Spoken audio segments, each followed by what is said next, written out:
You can't make inferences from expressions of emotion, like logically speaking. No. You can't say, if boo Carthage, then open a window. No, that's right. That just isn't, it's like saying, if 3, then go and open a window. It just doesn't make sense. Grammatically not sensible. And so, as far as I understand it, the so-called Frege-Geach problem, named after Frege and Geach, also known as the embedding problem, yes, indeed, is a problem for, I'll use the term emotivism because, with the caveat that we've said it might describe attitudes. Emotivism basically says that when I say murder is wrong, I'm just expressing an emotion about murder. Yeah, that's what I'm doing. And to be clear, one confusion, I'm not reporting what I feel. No. Like, murder is wrong doesn't mean I don't like murder. It's not made true by your like or dislike. Yeah, because it could be true that I don't like murder. That's not an expression. That's a fact about my brain. Instead, murder is wrong is the expression of that dislike. So it's, as Aya famously had it, something like boo murder, right? Or murder and then an angry emoji next to it, right? With a bunch of exclamation marks. Okay, that's what is wrong adds. Okay, so it's just an expression. The embedding problem is about what happens when we use those phrases embedded in other contexts. So if I say something like, I wonder if murder is wrong, those words, murder is wrong, can't mean I'm expressing boo murder, because I'm saying, well, I wonder if murder is wrong.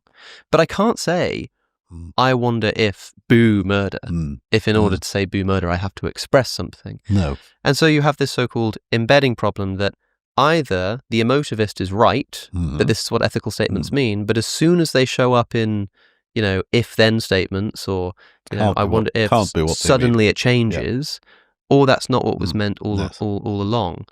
And what I want to focus in on here, because I want to take this somewhere, is specifically the context of syllogisms. So a syllogism, for our listeners, is an argument that has 2 premises and a conclusion.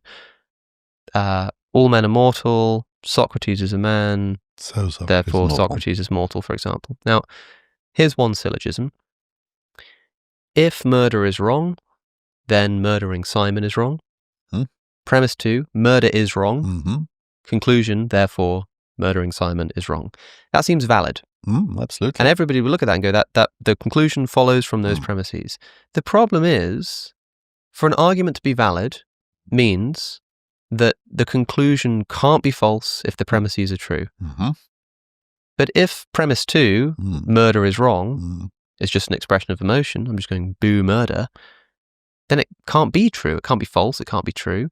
Any more than saying stand up can be true or false. It's an expression of emotion in the indicative form. Yeah. So in this particular context, it helps understand what this means. Most people think of logical validity as requiring true and false statements, with true statements following from true statements. And yet the emotivist says that premise 2 there is an expression of emotion. Yeah. Which most people think expressions don't have truth value. So how do you get a logically valid syllogism from non-truth apt sentences? Well, that's a beautiful exposition of exactly Geach's problem. He took the example, if lying is wrong, then getting your little brother to lie for you is wrong. Lying is wrong, so getting your little brother to lie for you is wrong. It's exactly the same problem. Yes, well, it means there's got to be a complication. Yes. Now, the complication that I think does the job is the transition to the indicative form. Because we've already established, I think, as we talked about deflationism, that truth isn't going to be the problem. It's just if you've got the indicative form, you've got the possibility of inference. And my counter-Geach is to say we've got the indicative form because it gives us the possibility of inference. Now, of course, you can give a functional account of why you want inference when you're expressing your attitude. I mean, one example was if you approve of giving money to the homeless, then you approve of giving money to, female homeless. Mm-hmm. You need to be, as it were, able to be taken to account Mm-hmm. for your attitudes. If your attitudes are all in pieces, say you think that lying is wrong, if lying is wrong, then getting your little brother to lie for you is wrong. So, and then you don't say, no, but getting your little brother to lie for you isn't wrong. Mm-hmm. Well, you may be about to do a modus tollens, saying since not the conclusion, not the premises, not one of the premises. But otherwise, you're if you try and hold everything there, you're going to be in contradiction. But can you have a contradiction if there's no... do you mean to say that when we put these ethical expressions into their indicative form, they do now have truth value? They are now the kind of thing that can be true or false? Yeah, absolutely. And that's because truth and falsity kind of is just an expression. Yeah. Because to say it's true is just to express it. Yes. In that case, then, when I look at a statement like, if murder is wrong, then murdering Simon is wrong, I might say, okay, so maybe when I say that that's a true conditional, that's just an expression of the same thing, but what is the thing that I'm expressing in a conditional? Because I'm not, when I say if murder is wrong, then murdering Simon is wrong, if I say that conditional is true, I'm not expressing either of those component parts. I could think murder is fine, but I could say if murder's wrong, then murdering Simon's wrong, but I think murder's fine.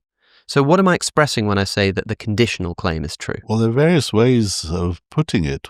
I mean, one thing, this is going to sound more complicated than it is, would be you're expressing disapproval of holding the one attitude without holding the other. Right. So you're actually amongst your objects of concern is the lattice of implications in your approvals and disapprovals.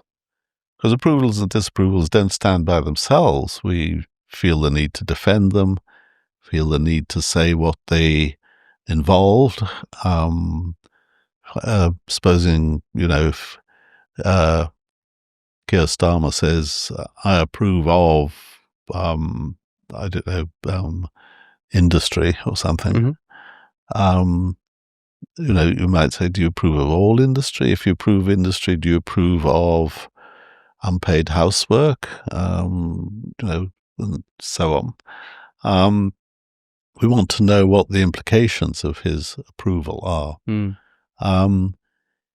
Similarly for ourselves, we may not have realized that our attitudes carry an implication which we may not be all that happy with. Yeah.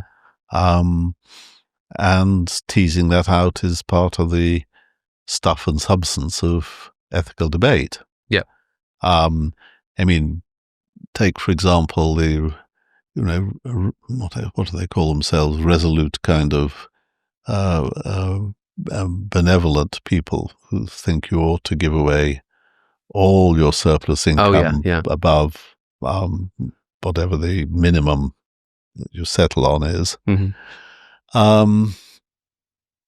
Have they worked it out? Well, if you do that, if everyone does that, then what will the consequences be for consumption and therefore for production and therefore for wages and the economy in general?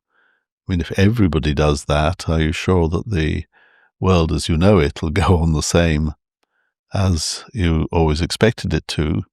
Be very nice for people who get richer, but it may be very nasty for everyone else. And it may in turn become very nasty for the people you thought you were helping.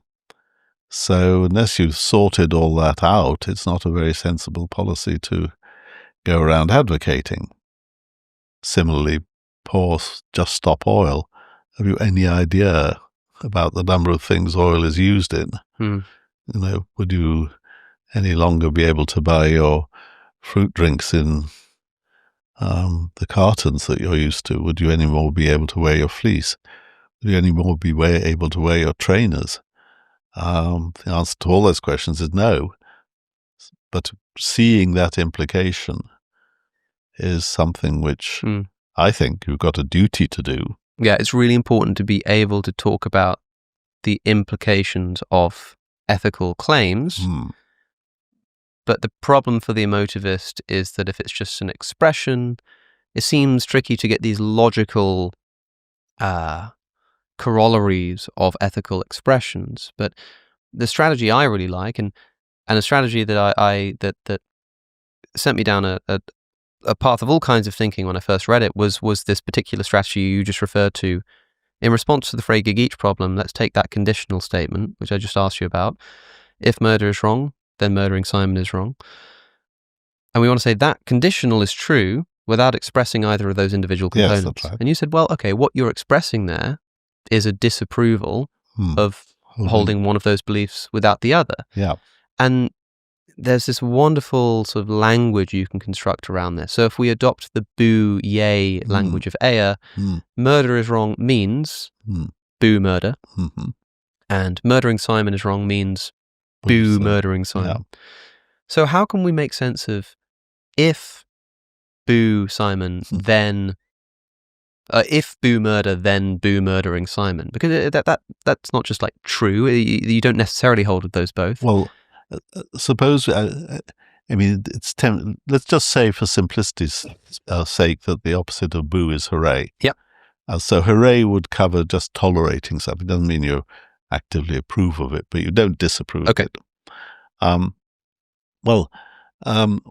Boo, boo to boo Simon without, boo to boo murder without boo murder Simon. You could put that in a parenthesis at a bracket. Booing murder without booing murdering Simon. That seems really weird. I can't get on all fours with somebody who says that. It seems, as it were, illogical in the strictest sense. Okay, so boo to that. Boo to that whole thing. So we end up with something like boo, brackets, boo murder at the same time as yay murdering Simon. Yeah. Boo to all of that at the same time. And that's what we mean when we say, if murder is wrong, then murdering Simon is wrong, because what we're saying is boo to boo murder and yet yay murdering Simon. Yes, exactly. So, and you have to do it in this annoyingly negative way. Yes, and that itself gives us a motive for going over to the form we're all familiar with, the indicative form. So let's take a look at this syllogism that we've got, which is, if murder is wrong, then murdering Simon is wrong. Murder is wrong. Conclusion, therefore, murdering Simon is wrong. So the emotivist says something like, premise 1, boo towards, brackets. So we're booing, brackets, boo murder and yay murdering Simon. Right? Premise 2 is, boo murder. And because we've previously expressed boo towards boo murdering Simon and not towards boo murder and hurrah murdering Simon, if we do express boo murder, then we've kind of committed ourselves to boo murdering Simon. That's right. And that's what the conclusion is. It's like this emotional corollary of expressing your discontent with these two simultaneous things and saying one of those things and therefore having to say the second thing. Yeah, I developed a logic like that a long time ago. This was in Spreading the Word. That's right, and it's got its wrinkles. I mean, I still think it was very important to do it because it showed that we're not, as it were, founding things on sand. It showed that we need our attitudes to have the kind of structure and the kind of integrity as a whole that we also want from our beliefs. And that was, I thought, an important step in answering Geach, Frege-Geach. It attracted a lot of discussion, some of it rather silly, some of it not. The most acute critic was probably a man called Bob Hale, who worked at St. Andrews, and he was a logician. And he had some quite interesting things about the recursions involved, about the increases in complexity. Mm-hmm. I think now I've sort of lost interest in the actual complexities of the 1984 Mm-hmm. construction. I haven't defended those in recent years because I think the nerve of my current answer to Geach is that it's precisely because we want the inferential simplicity Mm-hmm. that we're used to in syllogistic reasoning, that we transfer to the indicative form. Can I ask you then, and I know, as you say, this is a language that was concocted a while ago, and it might not best represent how you think about things now, but the thought that this caused to arise in me, let's say, is that I thought, wow, this is a really interesting way to emotivize if-then statements, right? Because I've got this problem that I think morals are emotive, but what about if it's a conditional? Oh, well, I can just emotivize the conditional. There we go, problem solved. Then I suddenly thought, well, couldn't we also then, in principle, emotivize all conditionals? So outside of just the moral, like boo murder and yay murder, let's take a non-moral claim, like if it's raining outside, then I'll get wet.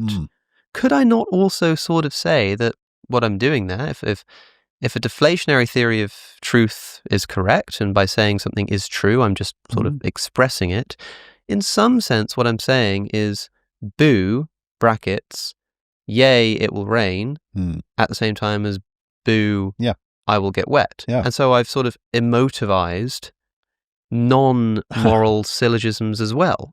Well, I wouldn't use the term emotivized, but the same kind of theory was given for conditionals. In fact, it's implicit in Hume. If we go back to Hume on causation, he's going to give the same sort of story about if billiard ball A hits billiard ball B must go. He's going to give the same story about the if-then. You're daft if you think that billiard ball A hits billiard ball B without also expecting billiard ball B to go. But Gilbert Ryle wrote a famous paper, If So Because, back in about 1950. And he said that by issuing an implication, you're issuing an inference ticket. That is, you're permitting or allowing or maybe insisting. Somebody who gives you a ticket doesn't usually insist that you go to the concert, but it may be that if you issue the inference ticket, you're entitled to go from A to B. If A, then B. It's also, as it were, an injunction that you've got to go from A to B, that you're at fault if you don't. So he talked about inference tickets, the licensing of inference tickets. Well, of course, licensing something is like expressing an attitude. It's not in itself saying something. Yeah. But it becomes saying something if saying something is the way to issue the license. Yeah. Which was exactly how Ryle thought of it. Interesting. Because for me, I've hinted at this a few times, and careful listeners to the show might have picked up on it. I'm really interested in the extent to which the way the emotivist looks at ethics and says, I know you think you're being all propositional and truth claims and correspondence, but actually you're just expressing emotions. I wonder the extent to which we can apply that same thinking outside of ethics. So we've just done something like that to conditionals. Right. But like, the emotivist wants to say that just even the statement murder is wrong is some kind of expression or attitude. And I'm interested to the extent that we might be able to apply that to statements like the table is brown or you are wearing a jacket.